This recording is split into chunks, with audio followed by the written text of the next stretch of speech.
reka nguhe ikaze inshuti yanjye, muvandimwe uri mu bihugu bigiye bitandukanye, wowe wahisemo iyi shene nziza yo kudukurikira kuri Irasoza TV. Ni shene iyobokamana, ni shene inyuzwaho ibiganiro bigiye bitandukanye bya gikristo ndetse n'amagambo akomeza umukristo mu rugendo. Uyu munsi rero ni umunsi Imana iduhaye, muri kumwe na Prophet Rukundo Emmanuel. Nishimiye cyane abakameramani, nishimiye abakunzi ba Irasoza TV, buri muntu wese ugerageza gukora igikorwa cy'ubutwari kugira ngo tubane ku ishene. Amuha mwakoze, muri abantu besa, ndabakunda cyane kandi ndabishimira. Nyemerera nguhe ikaze kandi nkubwire ngo amahoro y'Imana abane nawe, umugisha w'Imana ube ku buzima bwawe, namwe mudusengera, namwe mutuzirikana, namwe mudufata amaboko, mwahisemo neza. Ndabakunda cyane. Uyu ni umunsi Imana iduhaye tugiye kuzabanamo mu bihe bigiye bitandukanye, ariko tugiye kuzabana mu bihe bigeze ku minsi igeze kuri 7. Nzajya nshisha hano kuri online tugasenga, ngiye mu masengesho aryoshye cyane yitwa gusibuza amariba. Ndagusabye kugira ngo uzadukurikirane ibiganiro nzagenda nshisha hano, bizagufasha kandi bizatuma ubugingo bwawe bukomera. Uyu rero ni umunsi wa mbere duhawe wo gusibuza. Iyo tuvuga gusibuza amariba ushobora kwibaza ngo ni iki? Ndaje mbisobanure mu kanya. Mureke twifashisha amagambo y'Imana tuzagenderamo, ubundi ndaza gutinda mu mwanya wo gusenga. Uyu munsi ndasoma nibyo nsobanure nibyo, ariko ndaza gushaka ko dusenga, kandi ahantu uri wizere ko Imana igiye gukora ibintu bikomeye, kandi wizere ko Imana igiye kubohora ubuzima bwawe mu izina rya Yesu. Haleluya. Dore ijambo ukuntu ritubwiye, ni amagambo ari mu Itangiriro igice cya 26 ku murongo wa 12. Niho tugiye guhera. Haravuga ngo Isaka abiba muri icyo gihugu, muri uwo mwaka yeza ibirutaho inshuro 100. Uwiteka mu umugisha uwo mugabo aba umukire, agenda arushaho ageza aho yabereye umukire cyane. Yari afite imikumbi n'amashyo n'abagaragu benshi, atera Abafilisitiya ishyari. Amariba yose abagaragu base bafukuye, Aburahamu se akiriho, Abafilisitiya bari barasibishije ibitaka. Abimeleki abwira Isaka ati genda utuvemo kuko uturuta cyane. Isaka avayo abamba amahema ye mu gikombe cy'Igerari atura. Isaka asibuza amariba bafukuye, Aburahamu se akiriho, kuko Abafilisitiya bari barayasibishije. Aburahamu amaze gupfa ayita amazina ya se yasize. Abagaragu ba Isaka bafukura muri icyo gikombe, babonamo iriba ry'amazi adudubiza. Abashumba b'Igerari batoranganira ayo mazi na Isaka, nicyo na yacu. Isaka yita iryo riba Eseki, kuko bamugishije impaka. Bongera gufukura irindi riba, naryo bararitonganira aryita Sitina. Avayo afukura irindi riba ngo ntibaritonganira ryita Rehoboti. Aravuga ati none Uwiteka adushyize ahagutse, natwe tuzororokera muri iki gihugu. Nimuvuge ngo amina. Uyu munsi wa mbere Imana iduhaye kugira ngo dusenga n'Imana, ndashaka ko tuzavuga ku mariba agiye atandukanye tugomba gusibuza, ariko iriba rya mbere nshaka kugira ngo dusibuze kubw'uyu munsi wa none ni iriba ry'amasezerano. Iyo tuvuga iriba tuvuga umugisha. Iyo tuvuga iriba ni ukongera guhembuka mu buryo bw'umwuka, kandi Imana ikongereka kugarukaho. Bamwe mu bantu benshi muri iki gihe baguye umwuma, kuko Satani yasibye amariba yanyu, yasibye imigisha yanyu, kandi musenga, kandi muvuga Imana, kandi mubaha Imana. Ariko namaze guhishurirwa cyane ko hari igihe usenga ukabana n'Imana, ariko imbaraga z'Abamedi n'Abaperesi zigafata ikirere cyawe, zigafata umugisha wawe, ukaba mu kirere cya blokaje, ukaborokwa kugira ngo wakire, bikaba ikibazo. None rero ndagira ngo tuvuge kuri aya magambo gato, ubundi tugasenga Imana. Icya mbere, uyu Isaka tubabwira abyarwa n'uwitwa Aburahamu ndetse na Sara. Murabizi ko ni umwana w'isezerano wavutse mu gihe gikomeye. ariko akimara kuvuka muzi neza ko Imana yashatse yasanze Aburahamu nako imubwira amakuru aryoshye cyane, iramubwira ngo yewe Aburahamu, nzaguhindura ubwoko bukomeye, nzogeza izina ryawe, nzaguhindura umugisha, uzaba umugisha, nzamuvuma, uzakurwanya nzamurwanya. Imana iha Aburahamu amasezerano akomeye, ndetse kugira ku kigero cyuko ayo masezerano Imana yamuhaye yari yakomeje ikomeza no ku mwana we witwa Isaka. Nihuse uyu Isaka yageze mu gihugu cy'Abafilisitiya, niwo ngiye kukwibanda cyane. Ageze mu gihugu cy'Abafilisitiya, ahantu bahari haba ikibazo gikomeye cyane. Imana imwihera umugisha nk'uko nawe yakwihereye umugisha. Ibi byahozeho. Imana ya Isaka umugisha, ariko aboneka ikibazo gikomeye cyuko Abafilisitiya mugirira ishyari. Mw'abantu abantu b'iyi minsi ni hatari. Uraba umukene bakugirira ishyari, uraba umukire bakugirira ishyari, uzasimbuka bakugirira ishyari, nuvuga bakugirira ishyari, nutakuvuga bakugirira ishyari. Abantu ntacyo wakora kugira ngo banezeze. Icyo usabwe ni ukubaha Imana no kwizera Kristo. Kandi ndakangura wowe uneza amatwi uri kunyumva, uri murumva ubutumwa, kugira ngo wongere wizere Kristo. Imana yongere isibure iriba ryawe ry'amasezerano. Uyu munsi tugiye gusengana Imana, unkundire, tugiye kwinginga Imana iriba ryawe ry'amasezerano. Imana igiye kurisibura, kandi nimara kurisibura urakira ibisubizo bifite ubudahangarwa, urakira ibisubizo byawe. Abantu batungurwe no kubona Imana igutabaye, abarozi bakuziritse baratungurwa no kubona Imana ikugiriye neza. Abavuze ngo uzabimbwa bagiye gutungurwa no kubona ubaye umugabo, abavuze ngo ntacyo uzigezaho bagiye gutungurwa no kubona ukigejejeho. Mbega hagiye kubaho igikorwa cyitwa gutungurana. Shyigikira uvuge ngo amina. Rero Imana irangije guha umugisha Isaka, hari ibintu byabaye birantangaza. Ngo Abimeleki aramubwira ati rero twebwe ntutuvemo kuko Uwiteka yagwaye umugisha kandi uraturuta cyane. Mu kindi cy'Arwanda bari bamubonye amugirisha, aravuga uyu muntu yaje wenda nta mugisha afite, none Imana imwihereye umugisha, natuva imbere. Kandi nubona abantu bakurekuye cyangwa bakakwanga, ntabwo ari iby'ubu gusa, na kera kose byagiye bibaho. Ariko uyu we niwe muntu Bibiliya yavuze numva aranangaje. Nari nzi ko abantu burya banga umuntu w'umukene, ariko nabonye n'abakire burya bagira abanzi. Nari nzi ko burya abantu bangwa cyane wenda ari abakene, ariko natunguwe no kubona burya n'abantu bakennye bangwa bagira abanzi. Mu kindi cy'Arwanda ndashaka kubwira iki kintu gikomeye. Urwego rwose uzageramo uzahura n'intambara zarwo. Nubu mukene uzahura n'intambara z'ubukene, nubu mukire uzahura n'intambara z'ubukire, nubona akazi uzahura n'intambara z'akazi, nukabura nabwo uzahura n'intambara z'uko nta kazi ufite. Urwego rwose umuntu agenda ageramo ahura n'icyiciro cy'intambara agomba kurwana nazo bitewe naho Imana igiye gushyira. Usabwe rero guhangana aho Imana igushyize, aho uhagaze hose ukarwana kigabo mpaka ukanesha. Kuko n'ahantu ku isi, tukiri ku isi, nta hantu hari amahoro. ni kubona ijyanye ngo mu isi nta mahoro yo mu isi ariho. Ahantu hose mubona haranyerera, ikibuga cyose, ahantu nabibonye, ahantu hose burya hazamuka haranamanuka.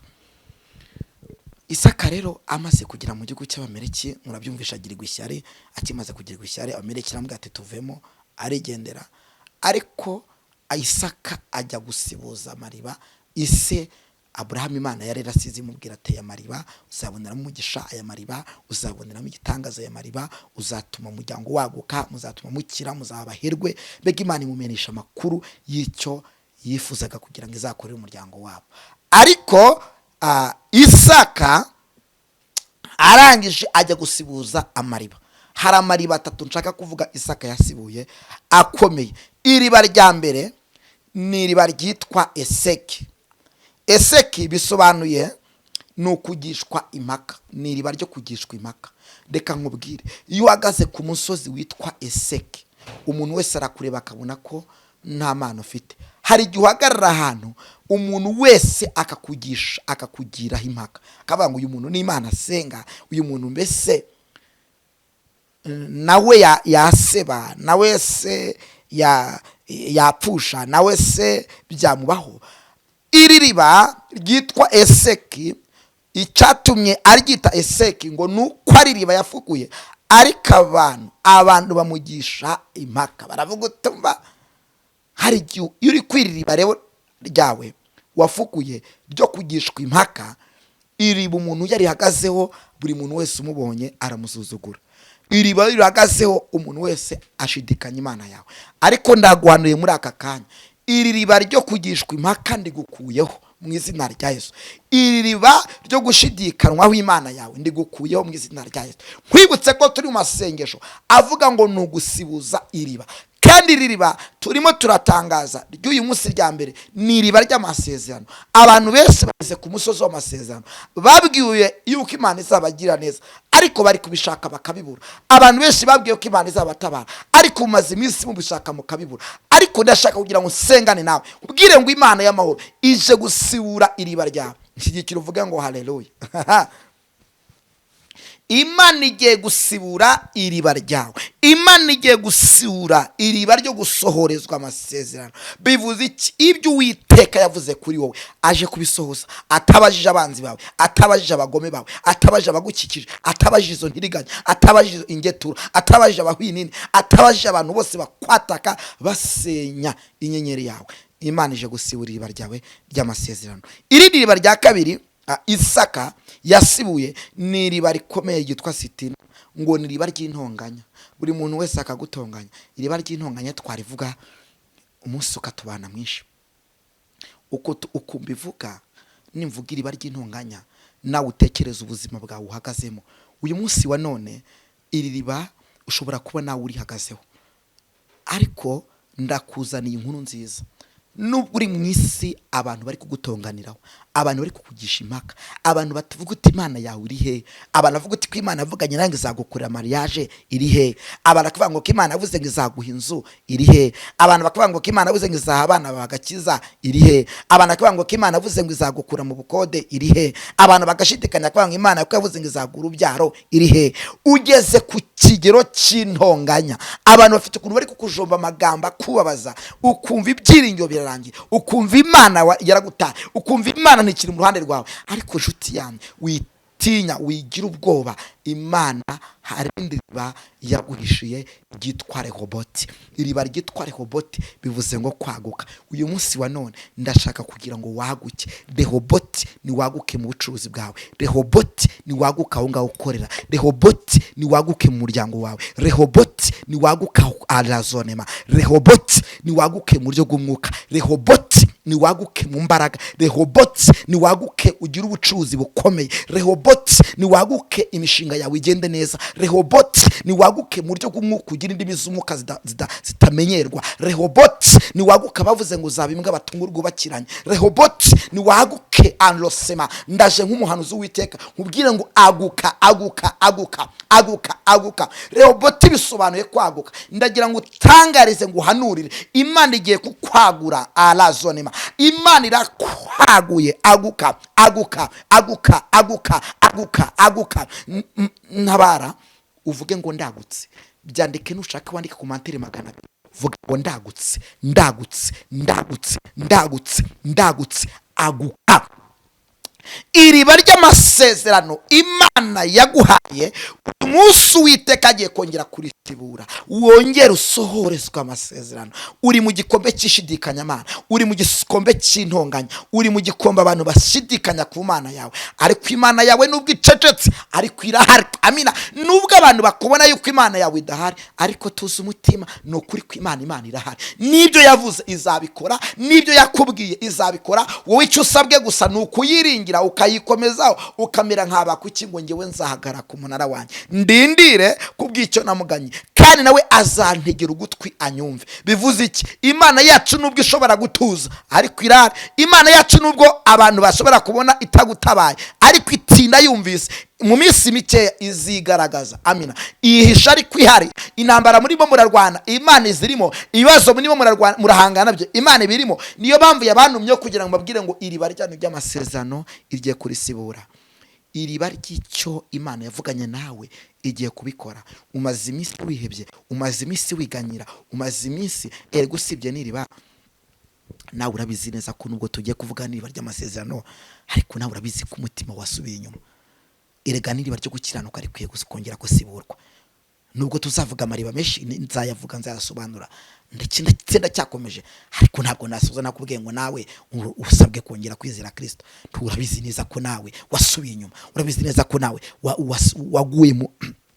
waguye wasuye mu byaha, wagiye mu nzoga, wagiye mu busamanyi, wagiye mu byaha by'urukozasoni. Nawe iriba ry'agakiza ryarasibye, nawe wikihagararaho nimvuga amasezerano, ariko nawe ukeneye kugira ngo unakizwe, nawe jya wumviramo. Ariko uyu munsi wa none Imana isibure iriba ryawe, Imana isibure iriba ryawe, Imana isibure iriba ryawe. Wongere uheke, wongere ukomere, wongere ushikame.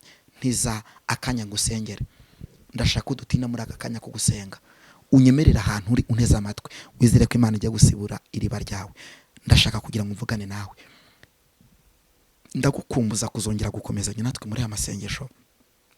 Azajya agenda akomeza agenda akurikirana, muzagenda muyabona.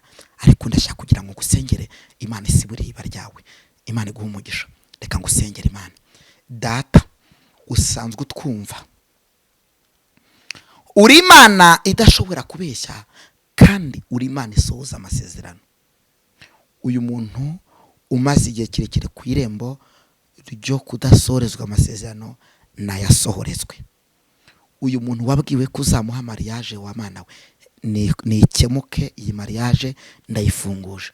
Uyu muntu witeka wabwiwe urugo narugemo. Uyu muntu witeka wabwiye ko uzamugira neza, mumugirire neza. Turasenze ngo amasezerano abantu b'Imana bafite, abantu banditse muri jenda zazanye uruhumbu, bamaze igihe kirekire babifite ariko ntibisohozwa. Ndaje kugira ngo uhereye aka kanya iri riba ryo gusorezwa amasezerano, ndasenze kugira ngo amasezerano yanyu asohozwe. Ndatura kugira ngo amasezerano yawe asohozwe. Wa mugabo we nasohozwe, wa musore we nasohozwe.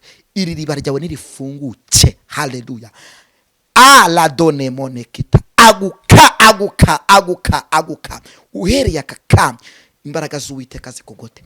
Ndagusengeye, ndagushingarishije. Ikintu cyose cyari cyaraborotse umugisha wawe nikikurekure. Muri aka kanya ndasenya, ndaturitsa, ndabomora, ndatura. Imbaraga z'Imana zibohora ku buzima bw'uyu muntu nteze amatwi. Uhereye aka kanya imbaraga z'Uwiteka zikugote kandi zigushyigikire. Ukimara kudutega amatwi wumve ko ari riba rya rifungutse mu izina rya Yesu Kristo wa Nazareti. Amina. Tangura ngo nabandi kubyakira, uvuge ngo ndabyakiriye. Vuga ngo ndabyakiriye.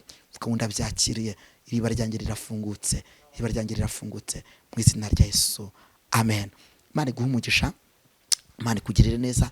Turakomeje, uzakomeze kudukurikira kuri chaîne, ukore subscribe, uzahungukira byinshi. Tuzagirana igihe cyiza cy'amasengesho y'iminsi 7. Mbaye ngukumbuje ku iriba rya mbere, tuzavuga no ku yandi mariba.